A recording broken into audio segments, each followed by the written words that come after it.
कहानी की शुरुआत होती है एक छोटे से लड़के लुका से, जिसे उसके पिता पेंकराज तलवार चलाना सिखा रहे होते हैं। पेंकराज कोई साधारण इंसान नहीं, वो एक बहादुर योद्धा है। ऐसा योद्धा जो चाहता है कि उसका बेटा भी उसी की तरह मजबूत और निडर बने। दरअसल कुछ साल पहले लुका की माँ मांडा को एक बेहद ताकतवर और दुष्ट जादूगर लार्जिया ने किडनैप कर लिया था। इसी वजह से पेंकराज अपनी पत्नी को बचाने के मिशन पर था और चाहता था कि लुका भी इस बेरहम दुनिया में जीना सीख सके। एक दिन लुका अपने वफादार दोस्त एक सेबरटूथ टाइगर के साथ खेल रहा होता है, जिसका नाम है पर्सी। तभी वहाँ एक अजनबी लड़का आता है और लुका से एक रहस्यमयी ऑर्ब के बारे में पूछता है। लेकिन उससे पहले कि लुका कुछ समझ पाता, पेंकराज उसे सफर पर चलने के लिए बुला लेता है। लुका पर्सी को साथ लेकर अपने पिता के साथ निकल पड़ता है कोबर्ग किंगडम की ओर, क्योंकि वहाँ के राजा ने पेंकराज को मिलने के लिए बुलाया होता है। यह सफर बिल्कुल आसान नहीं होता। रास्ते में भयानक राक्षस बार बार उनका रास्ता रोकते हैं, लेकिन पेंकराज एक एक करके सभी राक्षसों को अपनी तलवार से काट गिराता है। कई दिनों के लंबे सफर के बाद आखिरकार वे पहुंच जाते हैं कोबर्ग किंगडम। यहीं लुका की मुलाकात होती है राजकुमार हैरी से। दोनों की दोस्ती बहुत जल्दी गहरी हो जाती है, लेकिन यह खुशी ज्यादा देर तक नहीं टिकती। एक दिन जब दोनों साथ खेल रहे होते हैं, तभी लार्जिया के दुष्ट राक्षस हैरी को पकड़कर अपने साथ ले जाते हैं। यह देखकर लुका घबरा जाता है और पूरी ताकत से महल की ओर दौड़ता है अपने पिता को सब बताने के लिए। पेंकराज बिना देर किए लुका के साथ उस अंधेरी गुफा तक पहुंचता है जहां राक्षस छिपे होते हैं। वहां पेंकराज राक्षसों से लड़ना शुरू कर देता है, लेकिन तभी खुद लार्जिया वहां प्रकट हो जाता है। अपने राक्षसों को मरता देखकर लार्जिया गुस्से में लुका और हैरी दोनों को जादू से अपनी तरफ खींच लेता है। फिर वह पेंकराज को धमकी देता है, अगर तुमने जरा सी भी चाल चली तो तुम्हारा बेटा मारा जाएगा। अपने बेटे की जान बचाने के लिए पेंकराज को मजबूरन हार माननी पड़ती है। लार्जिया के राक्षस पेंकराज पर बेरहमी से हमला करते हैं। वह बुरी तरह घायल हो जाता है। अपनी आखिरी सांसों में पेंकराज अपने बेटे से कहता है, लुका तुम्हारी माँ अभी जिंदा है और लार्जिया ही उसे ले गया था। यह सुनते ही लुका पूरी तरह टूट जाता है, लेकिन लार्जिया ठंडी मुस्कान के साथ कहता है, अब तुम जिंदगी भर मेरे गुलाम रहोगे। अब कहानी पहुंचती है 10 साल आगे। लुका अब बड़ा हो चुका है, लेकिन वह अब भी राजकुमार हैरी के साथ लार्जिया की जेल में कैद है। लुका को अक्सर अपने बचपन की डरावनी यादों के सपने आते रहते हैं। इस बीच लार्जिया अपने लिए एक विशाल महल बनवा रहा होता है। उसने लुका और हैरी जैसे कई लोगों को किडनैप कर रखा होता है और उनसे जबरदस्ती काम करवाता है। एक दिन जेल में एक आदमी लुका और हैरी से कहता है, यहाँ से निकलने का एक रास्ता है। जब कोई कैदी मर जाता है तो उसकी लाश को एक बैरल में बंद करके नदी में फेंक दिया जाता है। उसी रास्ते से बाहर निकला जा सकता है। रात के अंधेरे में लुका और हैरी उस जगह पहुंचते हैं। वे अपनी बॉडी पर मरे हुए लोगों का सड़ा हुआ मांस लगा लेते हैं ताकि कोई उन्हें पहचान न सके। फिर दोनों एक बैरल में छिप जाते हैं। डेमन उन्हें देख तो लेते हैं, लेकिन बदबू इतनी ज्यादा होती है कि उन्हें लगता है दोनों मर चुके हैं, इसलिए वे उन्हें भी नदी में फेंक देते हैं। लुका और हैरी खुश हो जाते हैं, लेकिन तभी बैरल एक झरने से नीचे गिर जाता है। डेमन उन्हें देख लेते हैं और उनका पीछा करने लगते हैं। उसी समय वहाँ से गुजर रहे होते हैं डॉक्टर एगन। वे अपनी घास से भरी गाड़ी में दोनों को छिपाकर बचा लेते हैं और अपने घर ले आते हैं। डॉक्टर एगन बताते हैं वे यहाँ इसलिए रहते हैं ताकि लार्जिया के महल पर नजर रख सकें, क्योंकि लार्जिया नर्क का दरवाजा खोलकर अपने गुरु निम्जो को वापस लाना चाहता है। एगन समझाते हैं निम्जो के पास पूरी दुनिया को अंधेरे में बदल देने की ताकत है। सालों पहले कई जेनिथियन योद्धाओं ने उसे रोकने के लिए अपनी जान तक कुर्बान कर दी थी। एक भविष्यवाणी के मुताबिक सिर्फ एक जेनिथियन योद्धा ही लार्जिया को मार सकता है और नर्क के दरवाजे को हमेशा के लिए बंद कर सकता है। अगले दिन एगन दोनों को सबकी नजरों से छिपाकर आइलैंड से बाहर निकलवा देता है। इसके बाद लुका हैरी के साथ उसके किंगडम कोबर्ग तक लौटता है, लेकिन जैसे ही महल नजदीक आता है, लुका अंदर जाने से मना कर देता है। वो हैरी से कहता है, मेरे पिता ने अपने आखिरी समय में मुझे मेरी माँ के बारे में बताया था, अब मुझे उन्हें बचाने जाना होगा। यह सुनकर हैरी भावुक हो जाता है। वो लुका से विदा लेते हुए कहता है, तुम्हारे पिता ने मेरी जान बचाने के लिए अपनी जान कुर्बान कर दी थी। अगर तुम्हें कभी भी किसी चीज की जरूरत पड़े तो मुझे जरूर बताना, मैं तुम्हारी हर मुमकिन मदद करूंगा। इसके बाद लुका अकेला ही अपनी पुरानी झोपड़ी की ओर बढ़ जाता है। वो वहाँ इसलिए जाता है ताकि अपने पिता के बारे में और अपनी माँ के बारे में कोई सुराग मिल सके। जब लुका घर पहुँचता है तो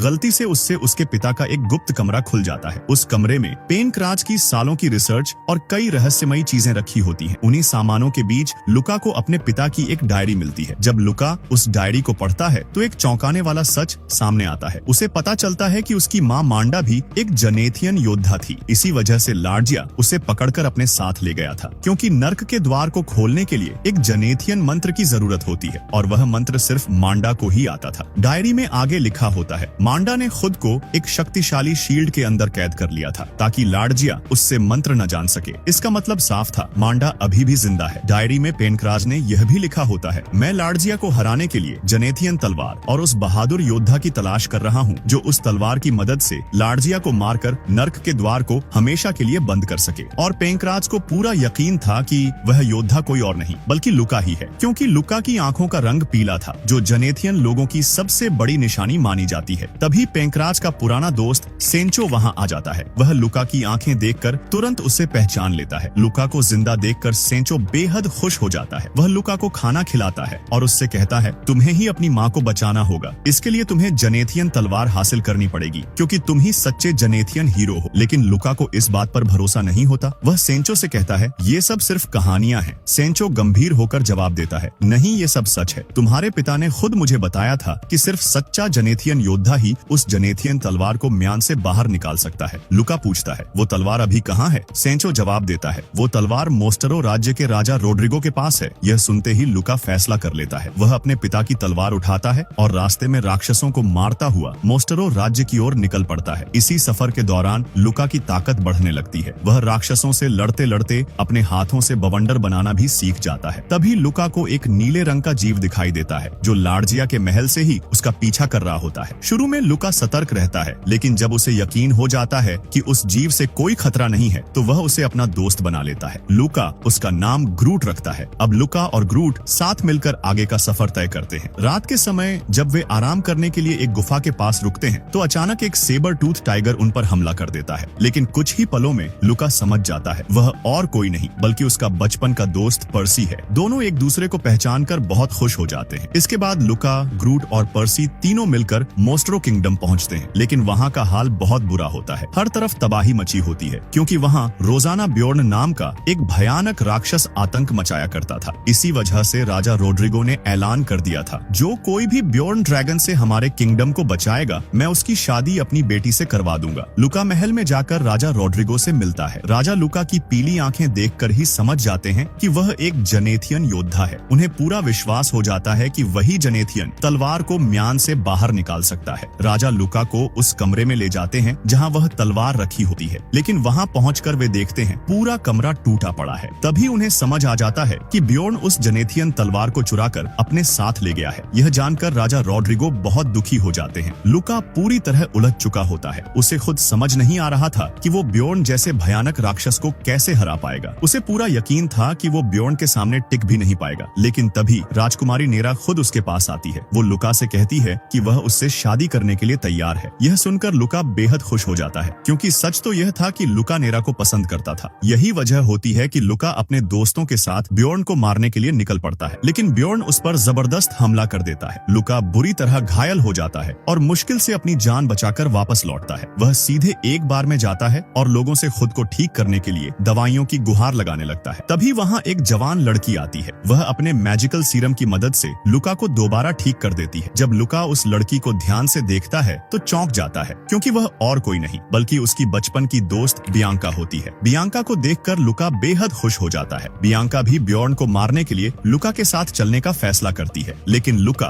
उसे अपने साथ ले जाने से मना कर देता है। वह चाहता था कि वह ब्योर्न को अकेले ही हराए, लेकिन बियांका उसकी एक नहीं सुनती। आखिरकार लुका, बियांका और उसके दोस्त उस जगह पहुंच जाते हैं जहां ब्योर्न रहा करता था। वहां उन्हें जनेथियन तलवार दिखाई देती है। वे उसे हासिल करने की कोशिश करते हैं, लेकिन तभी ब्योर्न की नींद टूट जाती है। ब्योर्न जागते ही उन सभी पर हमला कर देता है। यह देखकर लुका जानबूझकर ब्योर्न का ध्यान अपनी तरफ खींच लेता है। इसी दौरान बियांका को मौका मिल जाता है। वह जनेथियन तलवार उठाकर लुका को थमा देती है, लेकिन लुका उस तलवार को म्यान से बाहर नहीं निकाल पाता क्योंकि वह सच्चा जनेथियन योद्धा नहीं होता। यह देखकर सभी बुरी तरह डर जाते हैं। अपनी जान बचाने के लिए वे सब वहां से भागने लगते हैं। गुस्से में ब्योर्न उनका पीछा करता हुआ पूरे किंगडम में भयानक तबाही मचाने लगता है। तभी लुका को एक बात याद आती है। जब भी वह ब्योर्न से लड़ रहा था, ब्योर्न हर बार अपनी तीसरी आंख को बचाने की कोशिश कर रहा था। उसी पल लुका समझ जाता है ब्योर्न की पूरी ताकत उसकी तीसरी आंख में ही है। लुका पूरी ताकत से ब्योर्न पर हमला करता है। काफी मशक्कत के बाद वह ब्योर्न को काबू में कर लेता है। जब लुका उसकी तीसरी आंख फोड़कर उसे मारने ही वाला होता है, तभी ब्योर्न गिड़गिड़ाते हुए कहता है, मैं मरना नहीं चाहता, मेरी जान बख्श दो, मैं हमेशा तुम्हारा गुलाम रहूंगा। तभी ब्योर्न की आंखों का रंग बदल जाता है। वह अब बुरा नहीं रहता बल्कि अच्छा बन जाता है। यह देखकर लुका उसे छोड़ देता है। पूरा शहर खुशियों से झूम उठता है क्योंकि लुका ने ब्योर्न को हरा दिया था और अब उनके ऊपर कोई खतरा नहीं बचा था। जब वे वापस शहर लौटते हैं तो बियांका लुका से पूछती है, तुमने राजा से ब्योर्न को हराने के बदले क्या मांगा? लुका जवाब देता है, राजा ने मुझसे वादा किया है कि वह नेरा की शादी मुझसे करवा देंगे। यह सुनते ही बियांका समझ जाती है लुका ब्योर्न को अकेले इसलिए हराना चाहता था ताकि वह नेरा से शादी कर सके। बियांका बाहर से खुश दिखने की कोशिश करती है लेकिन अंदर से वह टूट चुकी होती है। वह लुका को महल ले जाती है और उससे कहती है शादी से पहले तुम्हें नेरा को प्रपोज करना होगा। यही हर लड़की का सपना होता है। लेकिन लुका बियांका के सामने खुलकर बात नहीं कर पाता, इसलिए बियांका ही उसकी मदद करती है। नेरा इससे बहुत खुश हो जाती है। रात में जब लुका सोने के लिए बार में लौटता है तो वह देखता है बियांका ने बहुत ज्यादा शराब पी रखी होती है। यह देखकर लुका हैरान हो जाता है क्योंकि बियांका पहले कभी ऐसी नहीं थी। लुका अपने कमरे की ओर बढ़ता है लेकिन तभी एक बूढ़ी जादूगरनी उसके सामने आ जाती है। वह लुका को डांटते हुए कहती है तुम्हारी जल्द ही शादी होने वाली है लेकिन तुम गलत लड़की को चुन रहे हो। तुम्हें दिमाग से नहीं दिल से सोचना चाहिए। लुका उसकी बात नहीं मानता। तभी वह बूढ़ी जादूगरनी लुका को एक मैजिकल सीरम दे देती है। रात में जब लुका उस सीरम को पीता है तो उसे सपने में खुद को बियांका के साथ देखता है। अब उसे साफ समझ आ जाता है वह दिल से बियांका को ही चाहता है। सुबह जब वह बाहर आता है तो बियांका की हालत देखकर उसे सब समझ में आ जाता है। बियांका भी उससे प्यार करती थी, इसीलिए वह गम में इतनी ज्यादा शराब पीने लगी थी। अगले दिन लुका राजा रोड्रिगो के पास जाता है। वह जनेथियन तलवार राजा को सौंपते हुए कहता है मैं वह योद्धा नहीं हूँ जिसके बारे में भविष्यवाणी हुई थी। मैं नेरा से शादी नहीं कर सकता क्योंकि मैं दिल से किसी और से प्यार करता हूँ। यह सुनकर राजा रोड्रिगो बहुत गुस्सा हो जाते हैं लेकिन वह लुका से तलवार नहीं लेते। वह उससे कहते हैं तुम एक जनेथियन हो इसलिए तुम ही उस जनेथियन योद्धा को ढूंढ सकते हो। फिर राजा आगे कहते हैं अगर तुम लाडिया को मारकर अपनी माँ को वापस लाना चाहते हो तो इस रास्ते में एक ड्रैगन तुम्हारी मदद कर सकता है। वह ड्रैगन इस समय एक इंसान के रूप में छिपा हुआ है। इसके बाद लुका वापस उसी बार में आता है जहाँ बियांका बैठी होती है। थोड़ी हिचकिचाहट के बाद लुका हिम्मत जुटाता है और अचानक बियांका को प्रपोज कर देता है। लुका का यह अचानक किया गया प्रपोजल सुनकर बियांका पूरी तरह हैरान रह जाती है लेकिन वह लुका से दिल से प्यार करती थी, इसीलिए वह मुस्कुराते हुए हाँ कह देती है। यह सुनते ही लुका की खुशी का ठिकाना नहीं रहता। वह तुरंत उस बूढ़ी औरत को धन्यवाद कहता है जिसने उसे सही रास्ता दिखाया था। लेकिन तभी वह बूढ़ी औरत वहाँ से चली जाती है और उसी पल एक बड़ा सच सामने आता है। वह बूढ़ी औरत और कोई नहीं बल्कि खुद नेरा होती है। नेरा लुका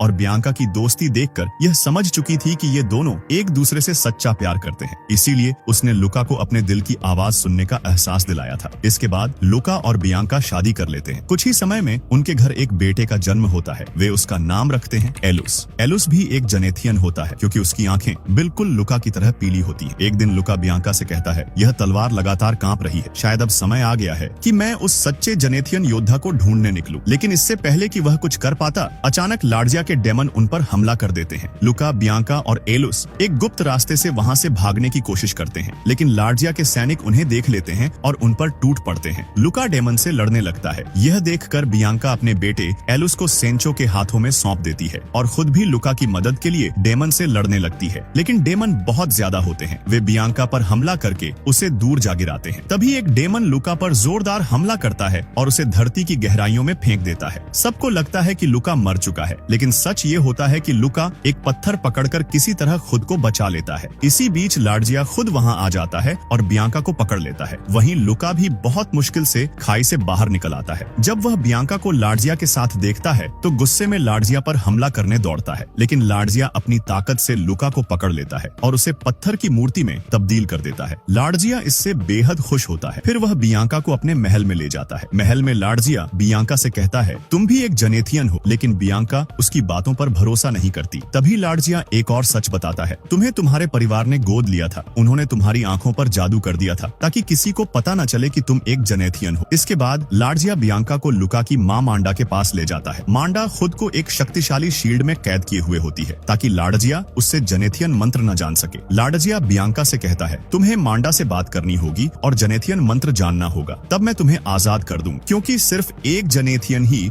मन दूसरे जनेथियन से बात कर सकता था। जब बियांका मांडा से बात करती है तो मांडा उसे चेतावनी देती है लार्जिया तुमसे झूठ बोल रहा है, उसकी बात मत सुनो। यह सुनकर बियांका सब समझ जाती है। वह लार्जिया पर हमला करने की कोशिश करती है लेकिन गुस्से में लार्जिया बियांका को भी लुका की तरह पत्थर की मूर्ति में बदल देता है। समय बीतता जाता है और देखते ही देखते 8 साल गुजर जाते हैं। अब हमें दिखाया जाता है लुका का बेटा एलुस अब बड़ा हो चुका होता है। वह सेंचो के साथ मिलकर किसी तरह खतरनाक मॉन्स्टर को हराता है और एक मैजिकल छड़ी हासिल करता है। उसी छड़ी की मदद से वह अपने पिता लुका को दोबारा सामान्य बना देता है। जब लुका एलुस को देखता है तो वह उसे पहचान नहीं पाता, लेकिन जब एलुस कहता है मैं आपका बेटा हूँ तो लुका खुशी से भर जाता है। 8 साल बाद वह पहली बार अपने बेटे को देख रहा होता है। तभी वहाँ कुछ मॉन्स्टर मॉन्स्टर आ जाते हैं और उन पर हमला कर देते हैं, लेकिन एलुस उन्हें बड़ी आसानी से मार देता है क्योंकि वह अब एक बेहतरीन योद्धा बन चुका होता है। यह देखकर लुका हैरान रह जाता है, लेकिन तभी और भी विशालकाय मॉन्स्टर वहां आ जाते हैं। वे एलुस पर हमला करके उसकी तलवार दूर फेंक देते हैं। ये सब देखकर लुका तुरंत अपने बेटे एलुस को जनेथियन तलवार थमा देता है। एलुस उस तलवार को बिल्कुल आसानी से उसकी म्यान से बाहर निकाल लेता है क्योंकि असल में वही वह बहादुर योद्धा होता है जो इस तलवार को चला सकता था। जनेथियन तलवार की ताकत बेहद खतरनाक होती है। एलुस एक ही वार में 2 मॉन्स्टर को मिट्टी में मिला देता है। यह देखकर बाकी के मॉन्स्टर डर के मारे वहां से भाग खड़े होते हैं। यह सीन देखकर लुका की आंखों में खुशी के आंसू आ जाते हैं। अब लुका, एलुस और उनके दोस्त बियांका और लुका की मां मांडा को बचाने के लिए लार्जिया के किले की ओर बढ़ते हैं, लेकिन किले के पास पहुंचते ही उन्हें समझ आ जाता है राक्षसों की संख्या बेहद ज्यादा है। पैदल वहां पहुंचना नामुमकिन है। उन्हें उस ड्रैगन की मदद चाहिए थी जो इंसानी रूप में लोगों के बीच छिपा हुआ था। इसीलिए वे सब डॉक्टर एगन के पास पहुंचते हैं। वहीं उन्हें एक बड़ा सच पता चलता है। जिस ड्रैगन की वे तलाश कर रहे थे वह और कोई नहीं बल्कि खुद एगन ही था। लेकिन एगन उन्हें बताता है, मेरा मैजिकल ऑर्ब कई साल पहले खो गया था, उसके बिना मैं ड्रैगन में ट्रांसफॉर्म नहीं हो सकता। तभी लुका अपने पास रखा ऑर्ब का एक टुकड़ा उन्हें दिखाता है। वह टुकड़ा उसे बचपन में मिला था, लेकिन एगन कहता है ये नकली है। फिर एगन आगे बताता है, बहुत दूर एक आइलैंड पर एक परी रहती है, वही उस असली ऑर्ब को ढूंढने में मदद कर सकती है। लेकिन वहां लुका को अकेले ही जाना होगा क्योंकि सिर्फ एक सच्चा योद्धा ही उस परी के महल तक पहुंच सकता है और वह उसकी सिर्फ एक इच्छा पूरी करती है। लुका बिना डरे अकेले ही उस परी की ओर निकल पड़ता है। रास्ते में उसे फिर से वही नीला जीव मिल जाता है। वह लुका के साथ चलना चाहता है, इसलिए लुका उस नीले जीव को अपने साथ ले लेता है। सफर के दौरान कुछ रोबोट उन पर हमला कर देते हैं, लेकिन लुका और वह नीला जीव किसी तरह वहां से बच निकलते हैं। आखिरकार वे परी के महल तक पहुंच जाते हैं। परी लुका की सच्चाई और हिम्मत देखकर उसकी मदद करने के लिए राजी हो जाती है। वह लुका को एक नकली मैजिकल ऑर्ब देती है और उसे उसके बचपन में भेज देती है। अब हमें वही सीन दोबारा दिखाई देता है जो हमने फिल्म की शुरुआत में देखा था। वह लड़का जो लुका से मैजिकल ऑर्ब के बारे में पूछ रहा था, असल में वह और कोई नहीं बल्कि भविष्य से आया हुआ खुद लुका ही था। बचपन में लुका को वह ऑर्ब एक पहाड़ पर मिला था, इसीलिए लुका बड़ी चालाकी से नकली ऑर्ब की मदद से असली ऑर्ब को एक्सचेंज कर लेता है और अब असली ऑर्ब लेकर वह वापस अपने समय में लौट आता है। इसके बाद सभी लोग एगन के ऊपर बैठते हैं जो अब ड्रैगन में ट्रांसफॉर्म हो चुका होता है। वे सीधे लार्जिया के किले में पहुंचते हैं। वहां लार्जिया ने बियांका को पत्थर की मूर्ति बनाकर कैद कर रखा होता है। एलुस अपनी मैजिकल छड़ी की मदद से बियांका को फिर से सामान्य बना देता है। अपने बेटे एलुस को देखकर बियांका खुशी से रो पड़ती है। बियांका बताती है, लार्जिया ने मांडा को ऊपर पहाड़ पर कैद कर रखा है। ये सुनते ही वे सब एगन पर बैठकर उस पहाड़ की ओर उड़ जाते हैं। उड़ते समय लुका को अपनी माँ की आवाज सुनाई देती है। मांडा लुका से वापस लौट जाने को कहती है क्योंकि अब लार्जिया पहले से कहीं ज्यादा ताकतवर बन चुका होता है। अगले ही पल लार्जिया अपनी शक्ति से मांडा का कवच तोड़ देता है। यह देखकर लुका अपने दोस्तों के साथ मांडा की मदद के लिए तेजी से आगे बढ़ता है, लेकिन वह अपनी माँ को बचा नहीं पाता और वहीं मांडा की मौत हो जाती है। अपनी माँ की मौत देखकर लुका पूरी तरह टूट जाता है। इसी बीच लार्जिया के मॉन्स्टर उन पर हमला करना शुरू कर देते हैं। अब मॉन्स्टर और लुका की टीम के बीच एक खतरनाक जंग छिड़ जाती है। एलुस अपनी जनेथियन तलवार से एक एक करके मॉन्स्टर को मारना शुरू कर देता है, लेकिन धीरे धीरे लुका की टीम हारने लगती है क्योंकि दुश्मनों की संख्या बहुत ज्यादा होती है। तभी अचानक ब्योर्न हेरी की पूरी सेना के साथ